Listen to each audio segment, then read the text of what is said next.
Muchas gracias, Antonio.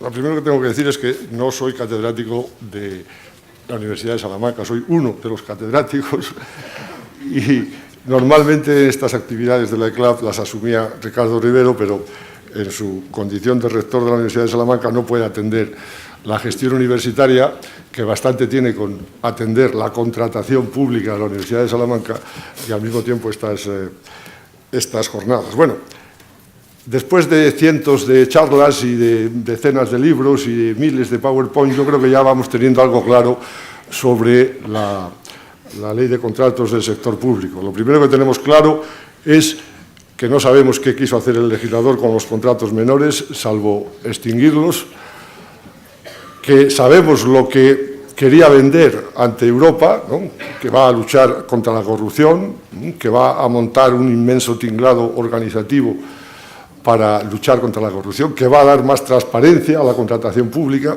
y todo eso porque venía reclamado por la propia Unión Europea.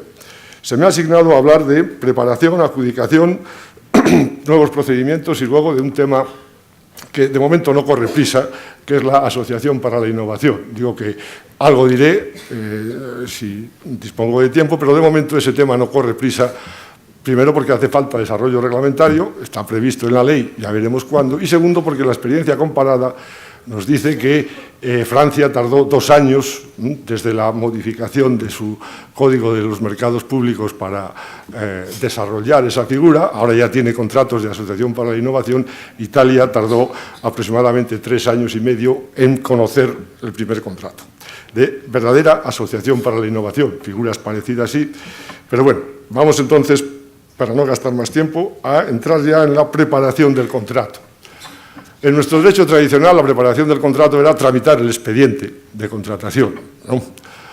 A esto, que sigue estando en la ley, porque lo pedía o el legislador español pensó que debía incorporar estos contenidos, el derecho comunitario, la directiva, digo que a estos contenidos tradicionales se añade ahora la programación previa, el anuncio de información previa y lo que nuestro legislador llama consultas al mercado, consultas preliminares al mercado. Programación. De conformidad con la ley, la programación anticipada de lo que en el periodo presupuestario siguiente va a realizar el Poder Adjudicador resulta obligada. Obligada porque el texto legislativo la menciona en términos de futuro imperativo. La preocupación por la racionalización de la contratación ya no es un mundo jurídico, es un mundo de gestión, de eficacia económica, ¿no?, pues lleva a que esta actuación de preparación del contrato, que no es tanto preparación del contrato como preparación de la contratación, termine siendo decisiva.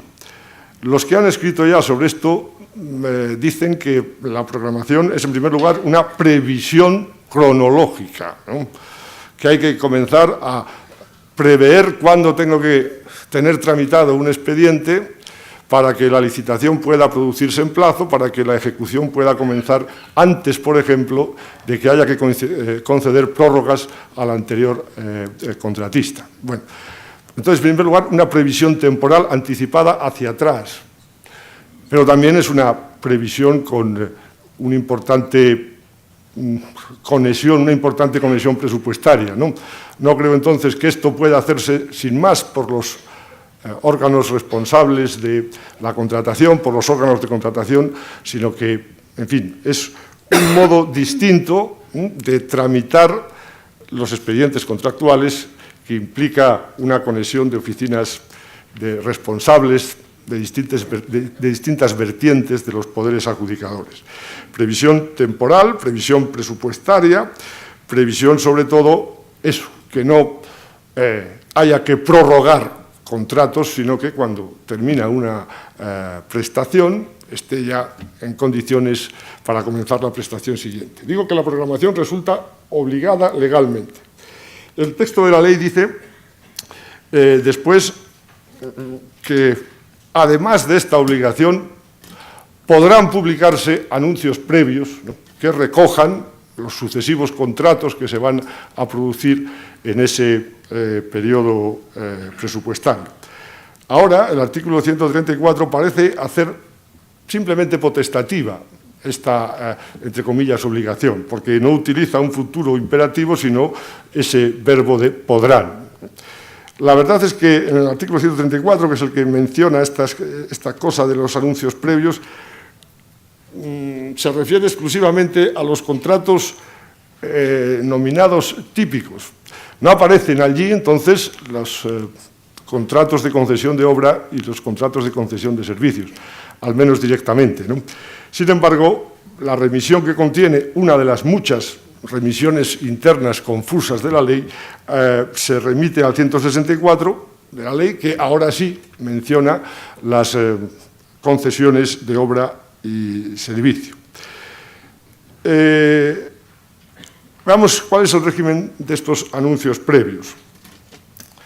Bueno, no es un anuncio informal, sino que para que tenga utilidad es estrictamente formal. Es decir, estas cosas de estandarización de la documentación contractual es uno de los aspectos quizá más positivos de la ley y además nos sitúa en un contexto de mercado único. Los documentos son los mismos, los apartados son los mismos, los epígrafes son los mismos, los programas informáticos que van a soportar todo esto van a ser seguramente los mismos. Entonces, el anuncio es un anuncio estandarizado.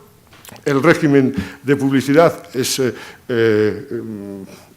minucioso en la descripción legal, no voy a citar el precepto, las remisiones a la Oficina de Publicaciones de la Unión Europea, etcétera, etcétera. Lo que me importa destacar ahora es que cuando se realiza este anuncio previo, ¿cuál es el efecto jurídico?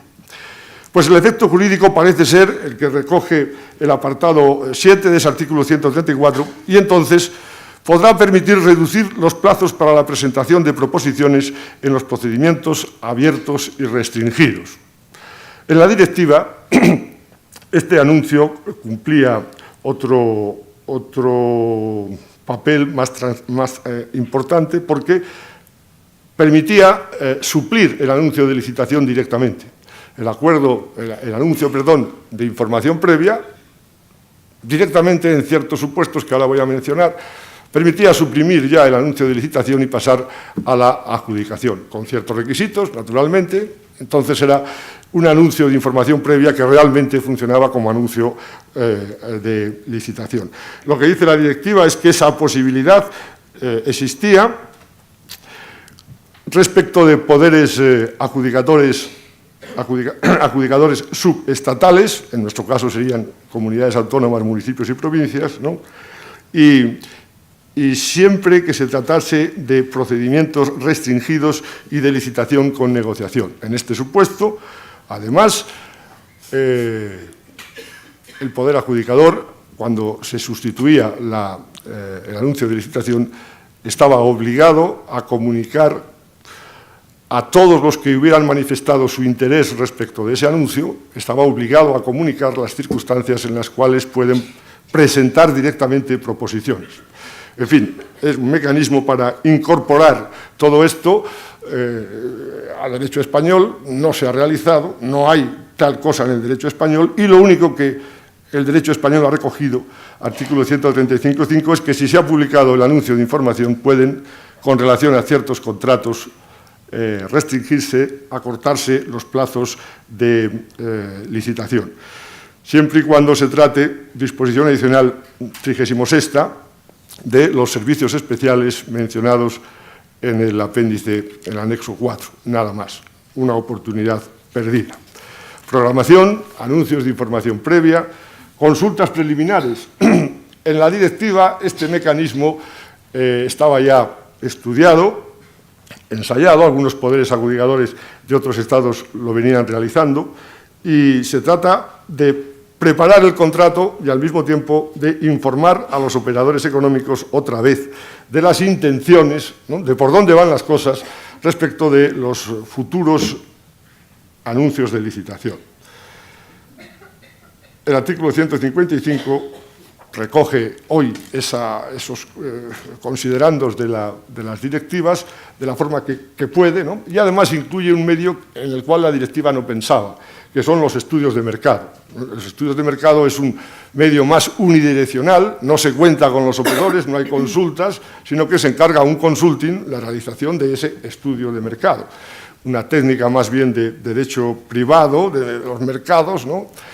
Ahí está, probablemente sea un medio distinto de las consultas al mercado. Formalmente, la realización de esta actuación preparatoria del contrato obliga a una publicación en el perfil del contratante, inserto en la plataforma de contratación, señalando el objeto de la misma, quién va a intervenir como asesor externo y las razones que motivan la elección de esos asesores externos y los aspectos sobre los cuales quiere consultar al mercado.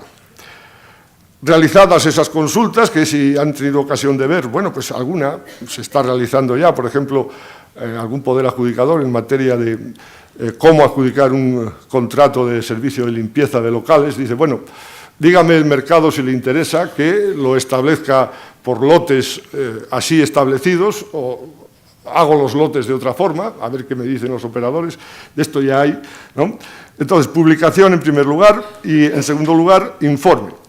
Materialmente, el efecto fundamental de esta actuación preparatoria es que, con carácter general, el poder adjudicador tiene que tener en cuenta las conclusiones que ha establecido en ese informe sobre la consulta al mercado.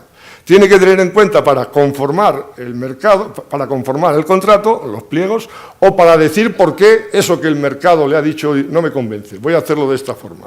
Esta otra contestación tiene que estar expresamente formulada en los pliegos que se realicen a continuación de la consulta preliminar al mercado.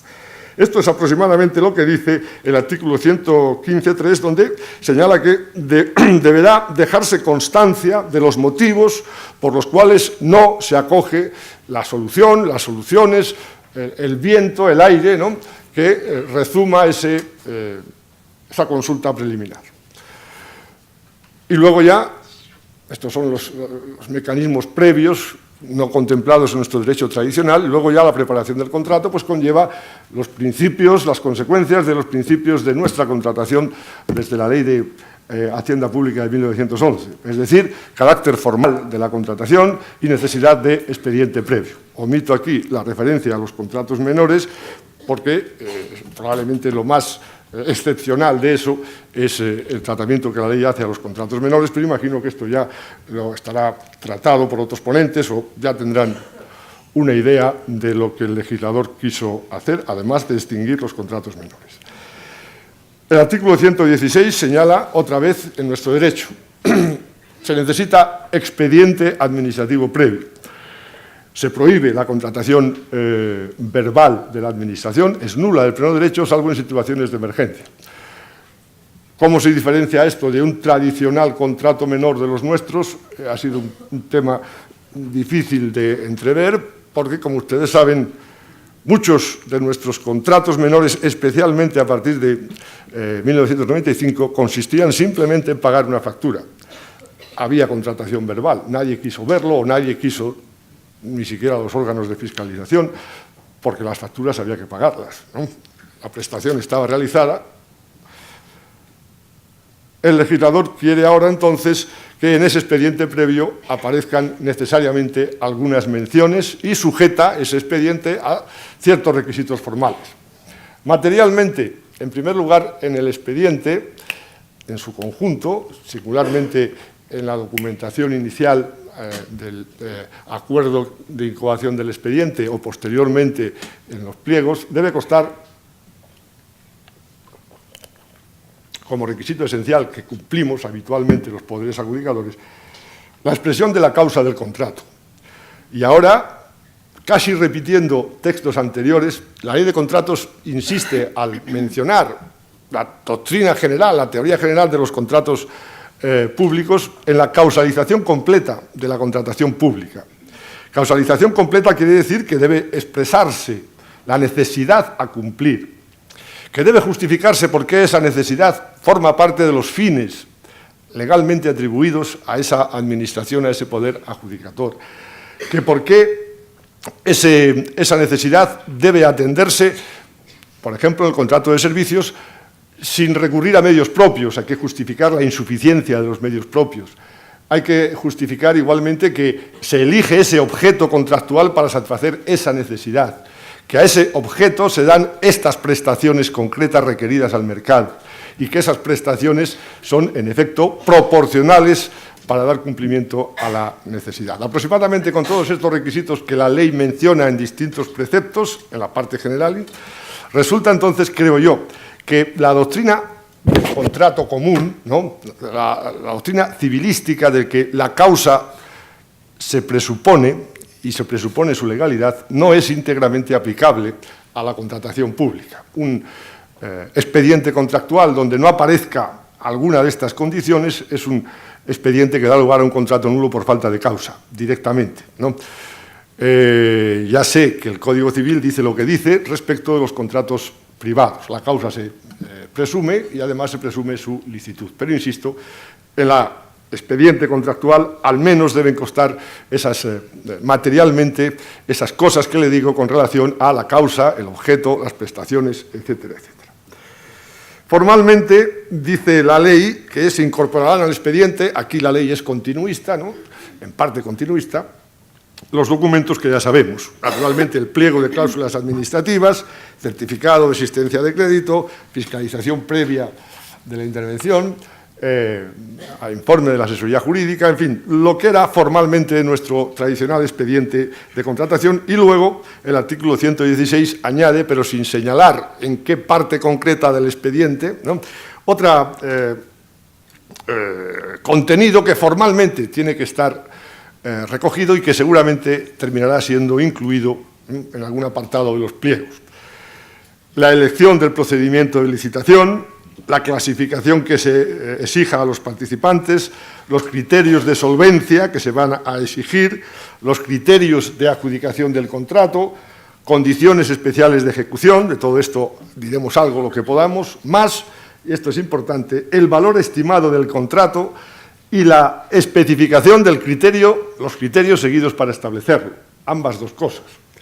Así como, también esto es nuevo y seguramente ya lo han comentado, la decisión de no dividir en lotes el objeto del contrato, con la necesidad de justificar esa decisión.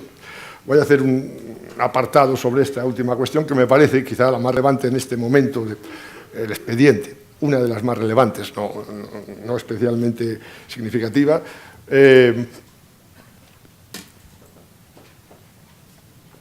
Debe justificarse. La regla es la división en lotes, debe justificarse la no división, ¿no? Y aquí el legislador tira de experiencia y nos da dos supuestos en los que, acudiendo a los mismos y motivando en hechos la concurrencia de esos dos mecanismos, ya está justificada la no división en lotes. La primera consideración tiene que ver con si divido en lotes altero la competencia, disminuyo la competencia. Es un supuesto que no lo veo, porque uno piensa que el legislador introdujo como regla la división en lotes para favorecer la competencia, ¿no? Pues ahora nos dicen que se puede justificar la no división en lotes por razones de competencia. En todo caso, esta justificación, dice la ley, requiere informe de los organismos de competencia. La Comisión Nacional de Mercados y Competencia ya tiene, además, alguna doctrina establecida sobre esta cuestión. Y el segundo, si es más objetivo, es, artículo 99, es que se puede justificar la no división en lotes cuando se facilita la ejecución del contrato, o dicho en forma especular, cuando la división en lotes hace que el contrato sea de muy difícil o imposible ejecución por requerir prestaciones coordinadas, etcétera, etcétera. La ley en este punto traslada aproximadamente el texto de algún considerando de la directiva. La división en lotes puede, siendo regla, en efecto, hacer imposible o muy difícil la ejecución coordinada del contrato. Esta regla de expediente previo, en lo que vamos viendo, las pinceladas que vamos viendo, además de materialmente estar sujeta a estas condiciones, algunas de estas condiciones, formalmente se sujeta a la regla de publicación, ¿no? Publicación en el perfil del contratante, insisto, no es toda la publicación, no es todo lo que hay que publicar, sino la parte de la preparación del contrato que hay que publicar en el perfil del contratante. Dice la ley que hay que publicar ahora una memoria justificativa del contrato, ¿no? A modo de resumen, ¿no? Donde estén todas esas materialmente que les digo. En segundo lugar, el informe de insuficiencia de medios en el caso del contrato de servicios, la justificación del procedimiento utilizado para su adjudicación, cuando se utilice, atención, luego volveré sobre esto casi sin darme cuenta, justificación del procedimiento elegido cuando se utilice uno distinto del procedimiento abierto o restringido. Si es cualquiera de estos dos, no hay que justificar nada, ni publicar nada. Más importante que todo esto es la publicación, claro, del pliego de cláusulas administrativas particulares y de prescripciones técnicas particulares, el documento de aprobación del expediente. Bueno, de toda esta documentación que hay que publicar, lo más trascendente, como ha sucedido siempre en nuestro derecho, es los pliegos. Los pliegos, especialmente los pliegos de condiciones, prescripciones administrativas y técnicas particulares. La ley es, en primer lugar, continuista, pero menos. Artículo 122, trascendencia, ¿no?, de ese documento del expediente contractual. Los contratos se ajustarán al contenido de los pliegos de cláusulas administrativas particulares, cuyas cláusulas se consideran parte integrante de los mismos, es decir, del contrato. Parte integrante no, es que es el contrato. Lo demás son, digamos, aditamentos. Digo que es el contrato, ¿por qué? Artículo 35.2. El documento contractual, donde se formaliza el contrato, dice la ley, aquí no descubrió ningún mediterráneo, tampoco lo hizo el legislador, el documento contractual no podrá incluir estipulaciones que establezcan derechos u obligaciones para las partes distintos de los previstos en los pliegos concretados en su caso en la forma en la que se formuló la proposición. Luego, entonces, el verdadero contenido del contrato estará en el documento contractual, sí, pero menos, porque lo que vale es el documento, los pliegos de prescripciones particulares, más la forma en la que eso ha sido recogido en la proposición adjudicataria. Otra segunda cuestión referente a los pliegos, la aprobación e inmodificabilidad de los mismos. Esto último es uno de los campos en los que ya sabemos de la ley de contratos que tenemos claro que nos va a dar problemas. Bueno, dice sobre el momento de aprobación, tampoco hay grandes novedades, deberán aprobarse previamente a la autorización del gasto, será lo ordinario, o conjuntamente con ella, y siempre antes de la licitación del contrato, o, si no hay licitación, antes de su adjudicación, es lógico, ¿no? El núcleo contractual tiene que estar redactado antes de. Bueno, esto vale para los pliegos de condiciones administrativas particulares y de condiciones técnicas particulares, porque los dos preceptos, 122 y 124, coinciden en su dicción literal. Luego hay un precepto que es el verdaderamente importante, y es que una vez aprobados los pliegos, dice la ley, son inmodificables, vieja tradición de nuestro derecho contractual. Pero, a continuación, admite la rectificación de errores materiales y aritméticos, también viejo precepto de nuestro derecho contractual. Lo que no dice la ley es si esto es verdad, porque un poco más adelante nos encontramos con otro precepto que admite literalmente la modificación. Dice el artículo 136. Los órganos de contratación deberán ampliar el plazo inicial de presentación de las ofertas y solicitudes de participación en el caso en el que se introduzcan modificaciones singulares en los pliegos de contratación, sin perjuicio de lo señalado en los artículos 122 y 124, que son los que he citado, para decir cuándo se aprueban los pliegos y el carácter de inmodificables desde ese momento. Sobre esto ya tenemos alguna jurisprudencia de los tribunales administrativos de recursos, ¿no? Aproximadamente la idea es la siguiente, si yo he entendido bien. Siempre queda disponible, en cualquier momento, la posibilidad de modificación de error de hecho, aritmético, tal, independientemente de en qué momento del íter contractual nos encontremos. Pero si el contrato ha sido ya adjudicado, ha transcurrido el plazo de adjudicación, hay licitaciones, hay adjudicación, entonces rige plenamente la vinculación a los pliegos. Significa esto que en esa situación, por razones de legalidad, el órgano de contratación no tiene más que dos caminos: desistir del contrato y a continuación retrotraer las actuaciones o, en su caso, probablemente, si se opone el adjudicatario, acudir a la revisión de oficio. Este último supuesto está también estudiado, asentado, ese no es el problema. El problema es cuando, abierto el plazo de licitación, el poder adjudicador quiere modificar los pliegos. Va más allá de la rectificación material o de hecho. Literalmente, este es el supuesto que ahora admite el legislador, ¿no? Y señala cuáles son 2 o 3 casos en los que hay modificación significativa de los pliegos, pero la admite, y la admite en términos que obliga a ampliar el plazo inicial de licitación, por una parte, y por otra parte dice sin perjuicio de la retroacción. Esto último no lo entiendo, ¿no? No lo entiendo. Si retrotraes, pues entonces has vuelto para atrás. Quizá, como dice alguna jurisprudencia, sean situaciones distintas, ¿no? Habrá que, en esta situación, insisto, no hay adjudicación, ¿no? Está abierto el plazo de licitación.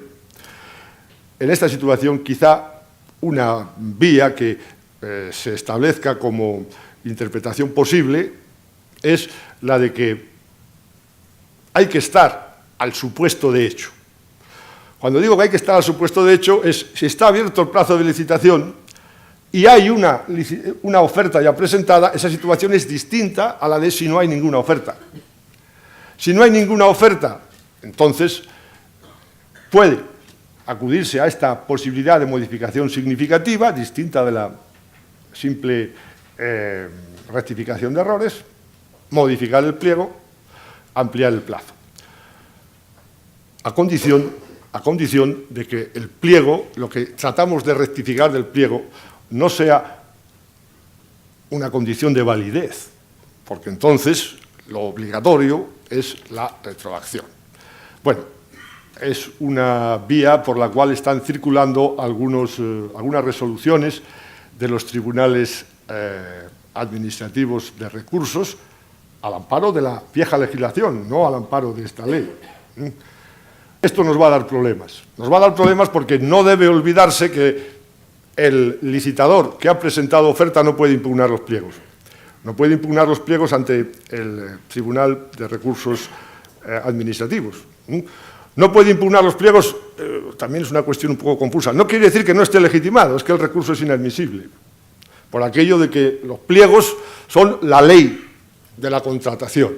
Has consentido, has formulado una propuesta de conformidad, una oferta de conformidad con ese pliego, no puedes después impugnarlo. Esto también es derecho positivo y en esta situación la posibilidad de que yo no puedo impugnar el pliego, pero el poder adjudicador sí puede modificarlo apreciando que hay una condición significativa, bueno, difícil práctica, pero en todo caso, insisto, hay una línea que se ve bien clara, ahora recogida como derecho positivo, para facilitar un poco la adecuación de condiciones que no afectan a la validez del pliego, pero a las necesidades públicas, a las necesidades de ese tipo de contrato.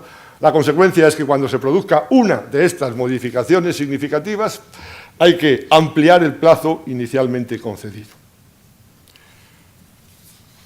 Si tienen curiosidad, las resoluciones del Tribunal Administrativo Central de Recursos que se ocupa de esto es la 281/2015, que menciona otras 3 o 4 resoluciones anteriores respecto a diferentes situaciones. Adjudicación realizada, licitación en curso, modificación del pliego de condiciones antes de abrirse el periodo de licitación.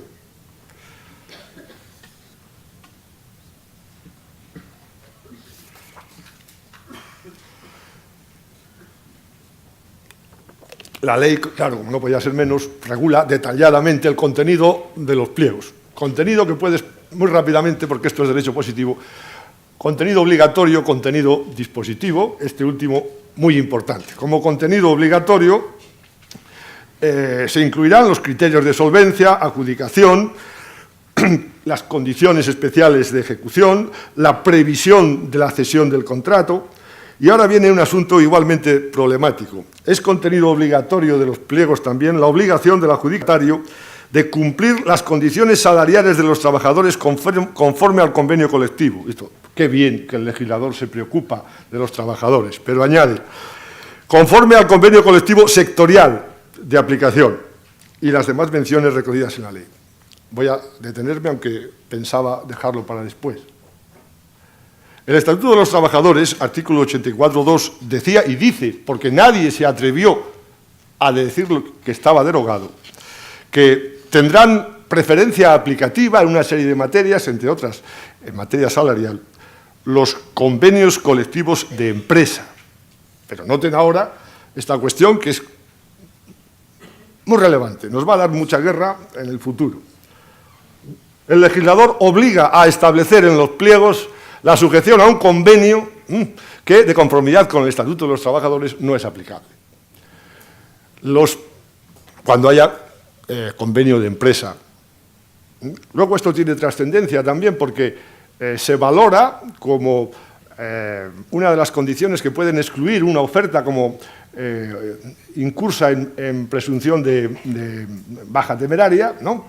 Si los costes salariales están calculados de conformidad con el convenio aplicable a tu empresa, porque te has descolgado del convenio sectorial y tienes de empresa, incurres en presunción de baja temeraria, más las posibles sanciones. El legislador, a última hora, creo recordar, alguien que ha explicado esto, decía que esto fue una enmienda a última hora de un grupo y el partido que sostenía el texto de la ley no se atrevió a decir, pues bueno, pues vamos a derogar la nueva redacción del Estatuto de los Trabajadores, vamos a revertir lo que se llamó reforma laboral, era parte de la reforma laboral, la flexibilización del campo de aplicación de los convenios sectoriales. ¿Y cómo va a gestionarse en el futuro esto? Pues esto va a terminar seguramente, ante el Tribunal de Justicia de la Unión Europea. Primero, hay varias pistas que nos llevan a pensar así. Primero, porque los tribunales administrativos de recursos contractuales funcionan como órganos jurisdiccionales a efectos de cuestión prejudicial ante el Tribunal de Justicia, ¿no? Aunque no sean estrictos órganos jurisdiccionales. Y, en segundo lugar, porque da lugar a una discriminación inversa. La discriminación inversa es, en términos de derecho comunitario, aquella discriminación que se produce cuando es tu propia legislación la que te sitúa en una condición perjudicial respecto de un operador de otro Estado miembro. Tú, por estar radicado en España, estás sujeto a la legislación española, más a la legislación comunitaria. El operador, desde un Estado miembro, está sujeto a derecho comunitario para operar en España. De manera que, si un licitador radicado en Portugal, en un contrato público que no requiera desplazamiento de mano de obra, licita en España, se encuentra en mejor situación, puede encontrarse en mejor situación que un operador español, que tenga un convenio de empresa para poder competir y, sin embargo, se le obliga a participar con esta condición del convenio sectorial. Por una parte, eso. Por otra parte, al formular así esta cláusula predispuesta en los pliegos, se está impidiendo licitar a las empresas que disponen de su propio convenio de empresa, que es válido, artículo 84 del Estatuto de los Trabajadores. Entonces, ¿hay aquí una prohibición de contratar? ¿Hay requisito para contratar estar sometido a convenio sectorial y no al convenio de empresa? Bueno, ¿qué diga Europa de esto? No lo sé. También hay bastante jurisprudencia ya sobre las cláusulas sociales en la contratación pública, y también tenemos alguna resolución de algún tribunal de contratos sobre esta materia. Es en concreto una resolución del Tribunal del País Vasco, o de Navarra, no lo recuerdo, la tengo por aquí, que da por bueno esta discriminación, en el sentido de que una norma foral puede en efecto imponer que las administraciones forales contraten solo con aquellos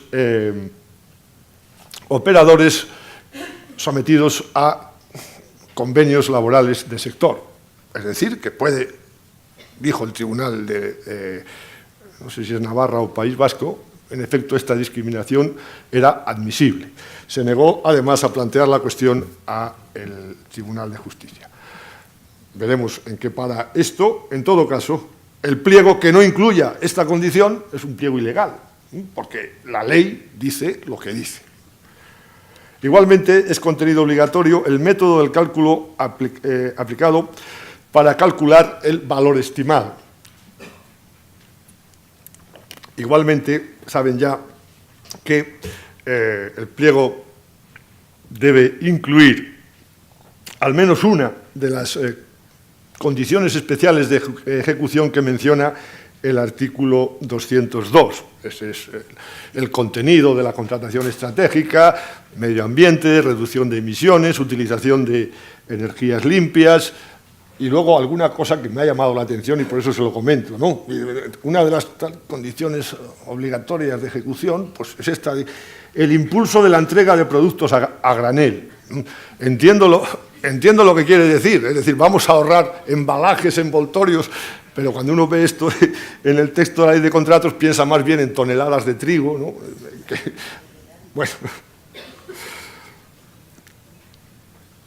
Los pliegos pueden, además, al incluir al menos una de estas condiciones, configurarlas como condiciones esenciales de ejecución, ¿no? Y al mismo tiempo establecer penalidades por su incumplimiento. El pliego debe también contener los criterios, otra vez, las reglas, ¿no?, conforme a las cuales se apreciará la temeridad de baja en las ofertas, y si se trata del procedimiento negociado, claro, debe indicar por qué es necesario negociar, qué aspectos deben negociarse y los criterios con los cuales se va a decidir por una de las ofertas negociadas. Contenido potestativo, dice el artículo 122. Los pliegos podrán, en primer supuesto, ya lo hemos visto, podrán establecer penalidades para los casos de cumplimiento defectuoso de la prestación, o atribuir a ciertas obligaciones contractuales el carácter de obligación contractual esencial que permita, resolver el contrato. También podrán, artículo 76, establecer la exigencia al adjudicatario de que señale qué personal concreto y sus cualificaciones, qué medios concretos y sus cualificaciones va a adscribir a la ejecución del contrato, e igualmente calificar de condición esencial la efectiva prestación de esos medios, condicionando la resolución del contrato a que se esté prestando con otros medios diferentes a los comprometidos. Garantía provisional, también se debe establecer en los pliegos. E igualmente es contenido protestativo la mención de que la garantía definitiva pueda establecerse en la modalidad de retención del precio. La admisibilidad de variantes, los criterios de desempate, bien, todo es derecho positivo. Si les doy los preceptos, tardamos menos, 142, 147 y otros muchos de la ley. En particular, la entera regulación, prácticamente la entera regulación de las condiciones de cesión y subrogación del contrato deben estar potestativamente contempladas en los pliegos, ¿no? Esto permite al poder adjudicador dar una gran libertad para señalar en qué casos voy a admitir la subrogación, cuándo voy a admitir la cesión, etcétera, etcétera. Otra vez, los artículos son 214 y concordantes, 215 para la subrogación. Todo esto con relación a la preparación del contrato, aunque he hablado quizá más de la cuenta respecto de los pliegos, especialmente en ese punto de la modificación y en ese otro punto de la obligatoria inclusión de la sujeción a los convenios sectoriales. El otro punto que tenía que hablar era el de procedimientos, ¿no? Adjudicación de los contratos. Adjudicación de los contratos, ya saben, que son dos cosas, ¿no? Los procedimientos y los criterios. En materia de procedimientos, pues yo creo que esto es ya lo más estudiado, no hay mucho que inventar ni mucho que decidir.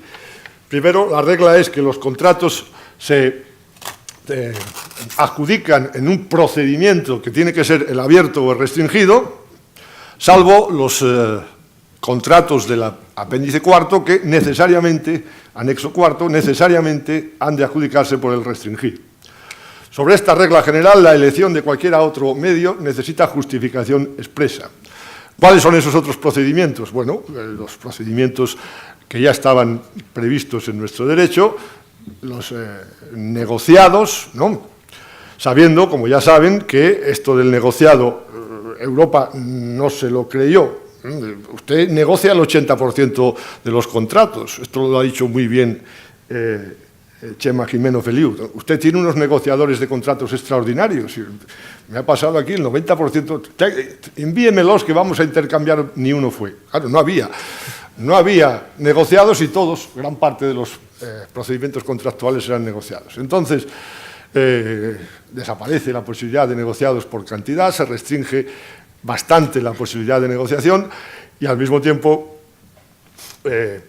se mira desde el comienzo con un cierto resquemor el tema de la licitación con negociación y ya no digamos, ¿no?, la negociación sin licitación, que ahora queda prácticamente restringida, casi como un resquemor ahí para supuestos muy extremos de contratos donde el secreto o la defensa nacional sea importante, emergencia, en fin, este tipo de cosas. El procedimiento negociado es, sin embargo, un procedimiento ordinario.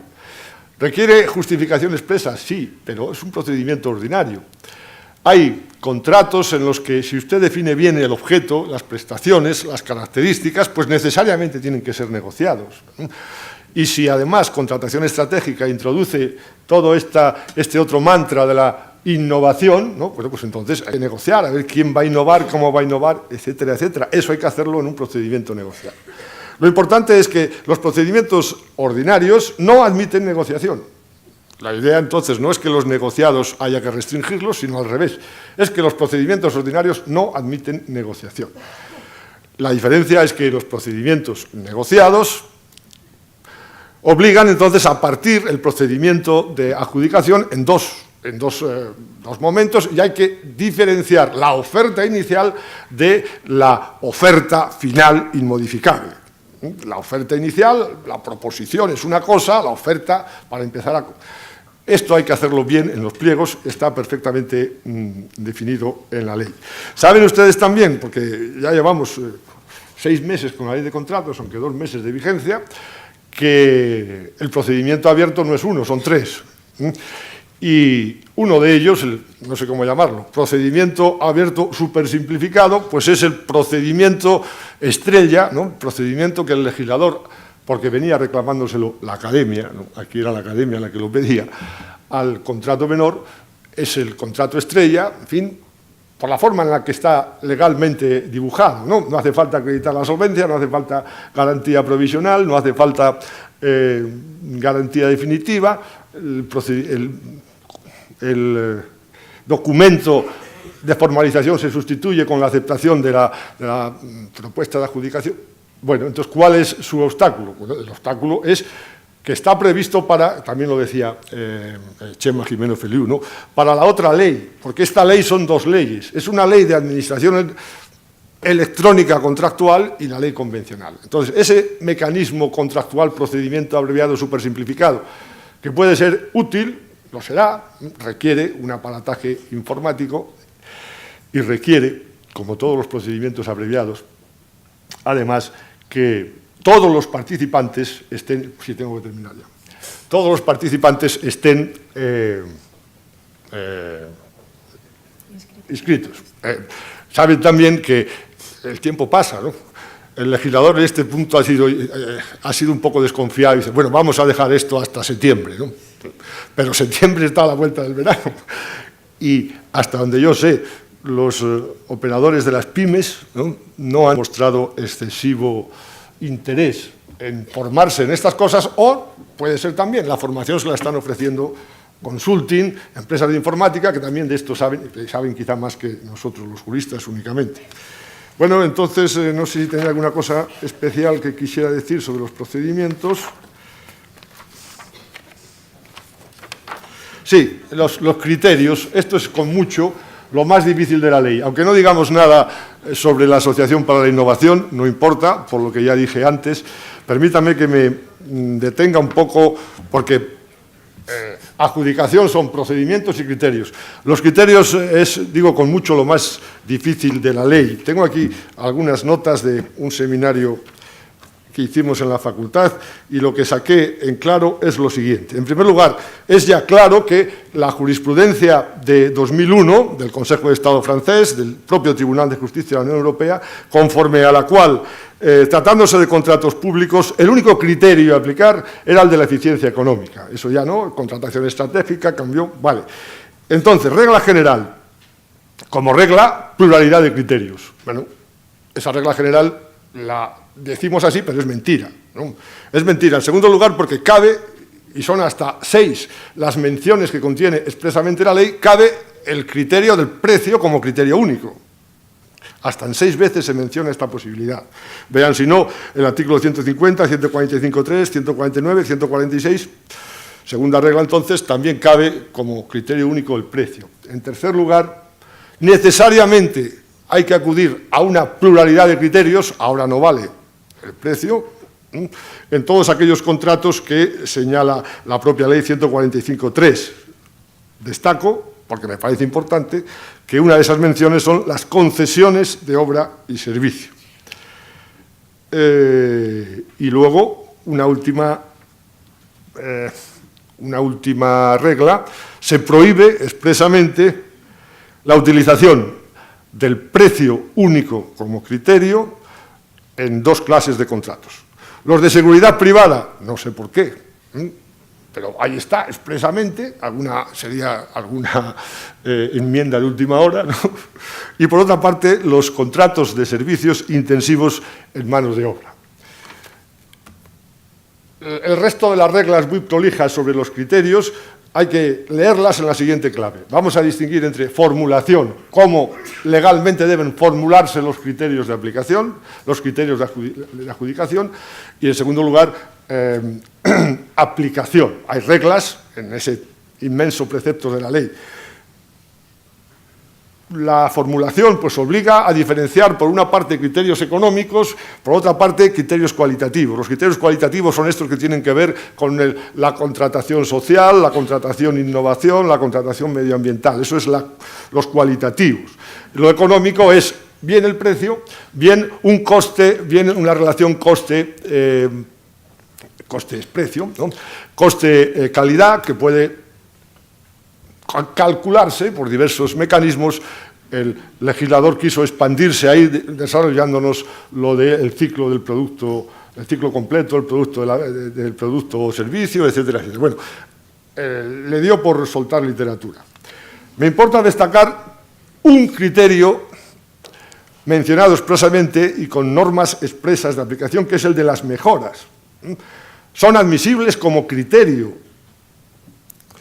Y además, en los términos que dice el artículo 145, es el texto del pliego el que debe expresar si se va a recurrir a este criterio, si se va a recurrir como criterio principal solo o como criterio de desempate también, qué aspectos son admisibles en las mejoras y qué criterios van a cuantificar la mejora. Bien es cierto que, creo recordar, porque son tantos los preceptos, que para cierto tipo de contratos la ponderación de este criterio de las mejoras queda limitado a un 2,5%.